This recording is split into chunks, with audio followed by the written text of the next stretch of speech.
How deeply do you actually love yourself? And I mean really love yourself. Because here is the truth. Most people don't even know what that means. They think they do, but they don't.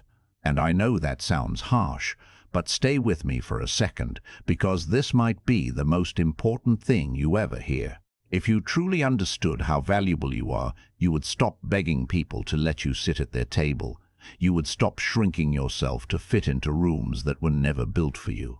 You would stop chasing people who don't even turn around to see if you are still there, and you would stop pretending to be okay when everything inside you is screaming that something is wrong. Most people are walking around empty, and I don't mean empty because they don't have money or success or a nice car. I mean empty because they have never once in their entire life sat down and said, I am enough. Exactly as I am right now, they chase likes, they chase approval, they chase attention from people who will forget them by tomorrow, and they confuse all of that noise for love. But it is not love, it is a drug, and ray drug it wears off, and when it does you are left at osof, and if you down they'd frapped, but it could wish. Ancient Buddhist wisdom teaches something so simple it almost sounds too easy. But it will change your life if you let it. When you truly know your own value, you will never again tolerate anything that dishonors it. Read that again. Let it sink in the moment you decide to respect yourself. The entire world has no choice but to follow, because people treat you exactly the way you teach them to treat you. So tonight I want you to look at your own life and be honest. Where are you still waiting to be chosen? Where are you still sitting by the phone, hoping someone will call? Where are you still bending yourself into shapes that hurt just so someone else can feel comfortable? Because that ends tonight. What I am about to share with you is going to rewire how you see yourself, how you talk to yourself, and how you move through this world. And there is something at the very end that ties everything together. So let us start with the biggest mistake almost everyone makes. You abandon yourself to belong to other people. You learned this when you were young. Maybe you were a kid who figured out that if you were quiet, you didn't get yelled at, or if you agreed with everyone, they would like you, or if you hid your real feelings, people would stay. So you started making deals with yourself, little trades that seemed harmless. At the time, you traded your voice for approval. You traded your truth for peace. You traded your needs for someone else's comfort. And everybody's and here is the painful part. You didn't even notice it was happening because it happened so slowly, one small compromise at a time, one little yes when your whole body was screaming no, one more time, staying silent when you should have spoken up. And before you knew it, you woke up one day and you didn't even recognize the person in the mirror because that person was built entirely for other people. There was nothing left of you. Buddhism teaches that suffering does not begin when other people reject you. It begins when you reject yourself. Think about that. Your pain did not start when they left, or when they didn't call, or when they chose someone else. Your pain started the moment you decided that their opinion of you mattered more than your own opinion of you. That is where the fracture happens. That is where anxiety is born. That is where that constant hungry feeling comes from. That feeling of never enough, no matter what you do. Look at your life right now at work. You say yes to things that drain you because you are afraid of what happens if you say no in your relationships. You swallow your feelings because you think honesty will push people away online. You post carefully curated versions of yourself, hoping strangers will validate you, and every single one of those moments is a tiny act of self-abandonment, and it is killing your peace slowly. What definitely. So here is what you do starting right now before you say yes to anything. Pause and ask yourself one question. Am I honoring myself right now, or am I trading myself for someone else's comfort? That is it. That one question will change everything. Because most of the time, you will realize you are about to betray yourself again, and this time you are going to catch it before it happens. Picture a tree that bends toward every single wind that blows. At first it looks flexible, it looks easygoing, but over time its roots come loose and it falls. Now picture a tree that stands firm. The wind blows and the tree does not chase it. The tree does not fight it. The tree just stays rooted and the wind passes and the tree is still standing. That is what self-love looks like. It is not aggressive.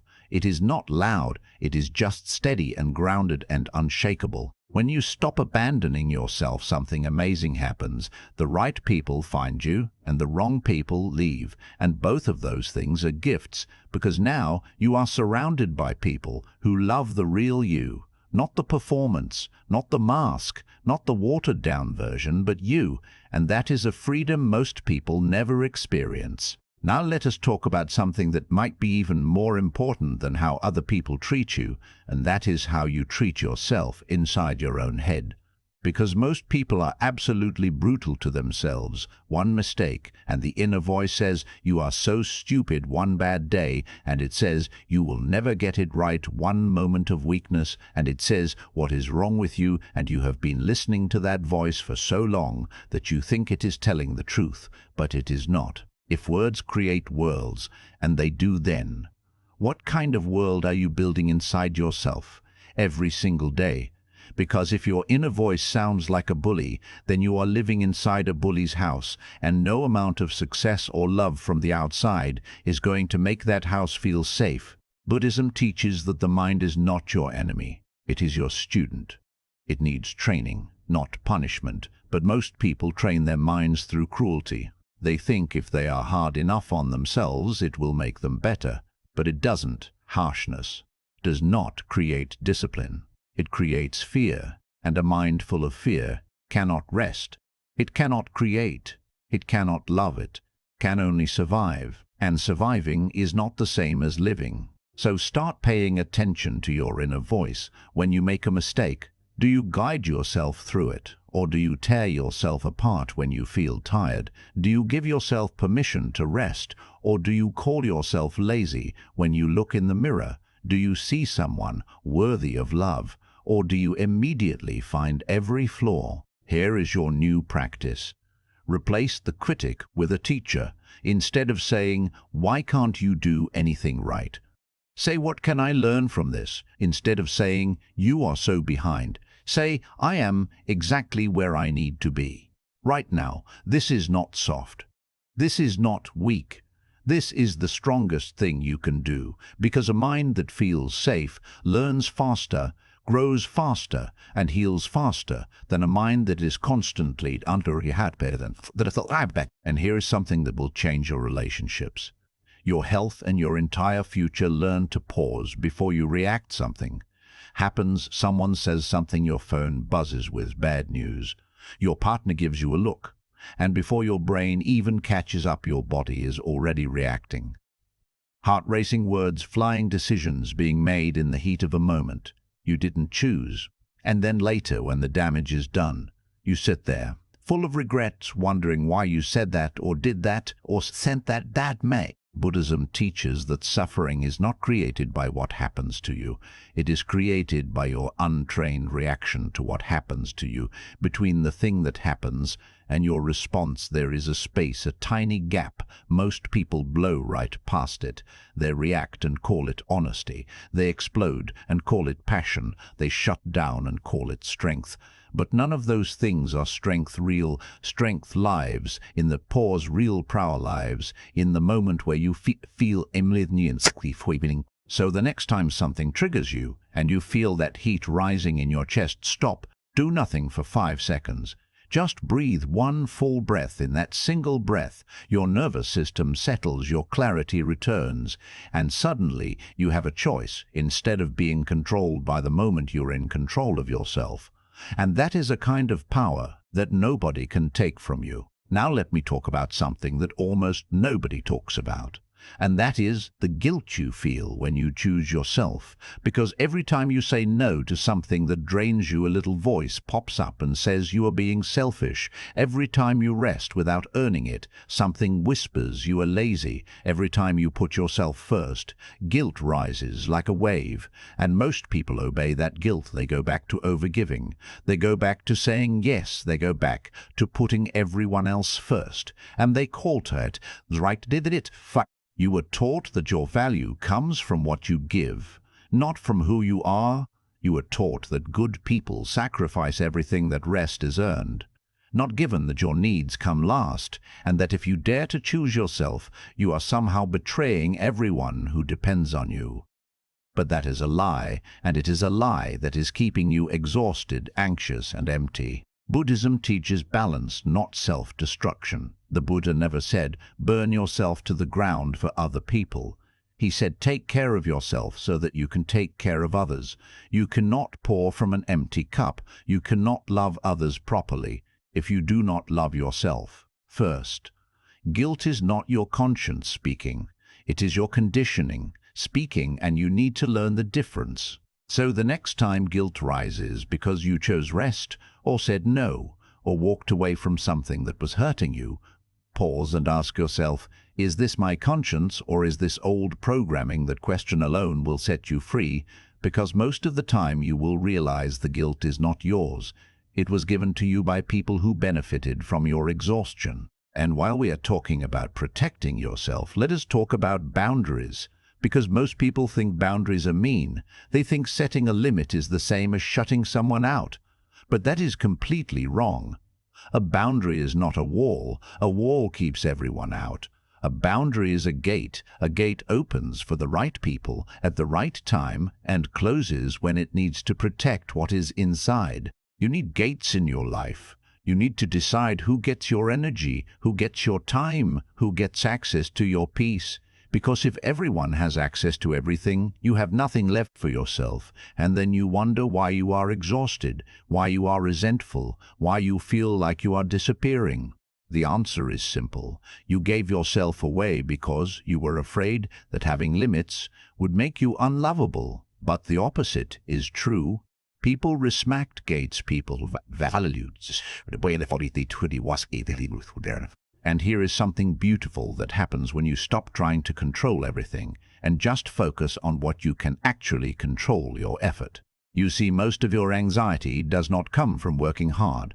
It comes from gripping the results you plan. And then you grip that plan so tightly that every unexpected twist feels like a disaster. But life is nothing but unexpected twists. The Buddhist teaching is simple. Give your best effort. Then you trust the iced. Will you want to and please hear this. You are allowed to rest. You are allowed to stop. You are allowed to sit down and do nothing without earning it first. Your worth is not measured by your productivity. You are not a machine. You are a human being. And human beings need stillness the way they need water, the way they need air. When you rest, your mind resets your body, repairs your creativity, returns, your patience deepens, and you come back stronger, not weaker. Rest is not the optimiest proof. And sometimes the most powerful thing you can do is walk away without saying a word. You do not owe everyone an explanation for your choices. You do not need to write a 3-paragraph text explaining why you need space.